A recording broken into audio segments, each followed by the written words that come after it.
অভিযানের নামে সাধারণ মানুষ ও প্রতিষ্ঠানকে হয়রানি করার অভিযোগ উঠেছে ঝিনাইদহ ক্যাম্পের কতিপয় অতি উৎসাহী সেনা সদস্যদের বিরুদ্ধে।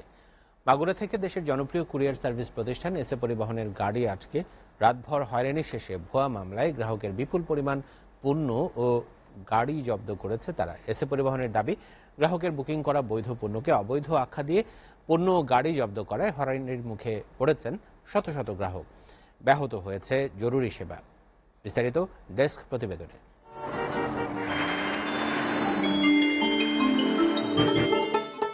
দেশের শীর্ষস্থানীয় সেবামূলক প্রতিষ্ঠান এসএ পরিবহন প্রত্যন্ত অঞ্চল থেকে জরুরি চিঠি, ডকুমেন্ট, মালামাল পাঠানোর নির্ভরযোগ্য প্রতিষ্ঠান এটি।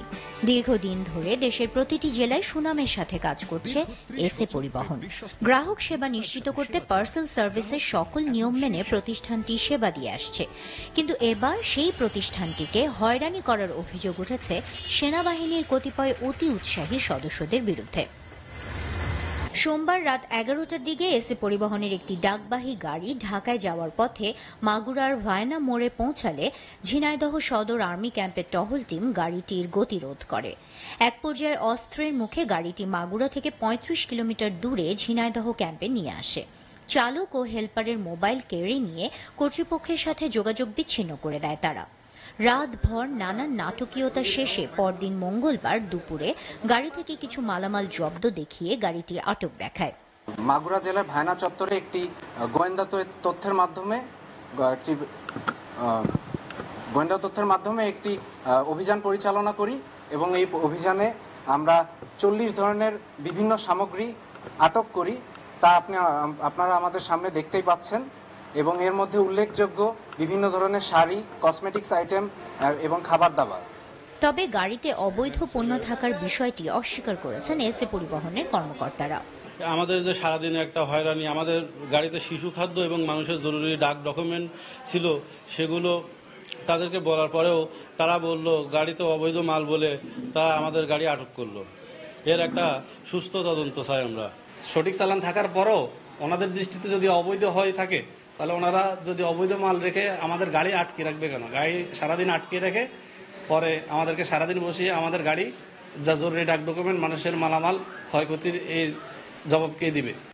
সংশ্লিষ্টরা জানান, গাড়ি থেকে যেসব মালামাল জব্দ করা হয়েছে তার সমস্ত বৈধ ডকুমেন্ট রয়েছে, কিন্তু এসব কোনো কিছুই আমলে না নিয়ে শুধুমাত্র হয়রানির উদ্দেশ্যেই গাড়িটি আটক করা হয়। গাড়িতে যেসব মালামাল ছিল সমস্ত মালামাল বৈধ ছিল, কিন্তু এর মধ্যে কিছু মালামাল তারা বৈধ মালামালকে অবৈধ মালামাল বলে হয়রানির উদ্দেশ্যে গাড়ি থেকে নামিয়ে আমাদেরকে হয়রানি করতেছে। এসএ পরিবহন কর্তৃপক্ষ বলছে, আদালতের নির্দেশনা অমান্য করে গাড়িটি আটক করে সেনাবাহিনীর অতি উৎসাহী কতিপয় সদস্য। এতে জরুরি সেবা ব্যাহত হওয়ার পাশাপাশি হয়রানির শিকার হয়েছেন শত শত সাধারণ গ্রাহক। এসএ পরিবহনের পার্সেলের গাড়িগুলোর ব্যাপারে মহামান্য হাইকোর্টের সুনির্দিষ্ট নির্দেশনা রয়েছে। বুকিং অফিসে অথবা ডেলিভারি অফিসে এটাকে চেক করা যেতে পারে কোনো ইনফরমেশন থাকলে, কিন্তু রাস্তার থেকে এভাবে গাড়ি নিয়ে 30 মাইল দূরে নিয়ে যাইয়া সারা রাত বিভিন্ন কাজ নাটক শেষ করে আবার পরদিন একটা দীর্ঘ সময় পরে এনে আবার বিনা কারণে থানায় এটাকে সোপর্দ করে মিথ্যা মামলা দেয়া, এটা কোনো সঠিক কাজ বলে এসএ পরিবহন কর্তৃপক্ষ মনে করে না। গাড়িটি থেকে যেসব পণ্য আটক করা হয়েছে তা বাংলাদেশের প্রতিটি দোকানে বৈধ পণ্য হিসেবে প্রকাশ্যে বেচাকেনা হয় বলেও দাবি করেন এসএ পরিবহনের কর্মকর্তারা। এখানে কোনো অবৈধ মালামাল ছিল না।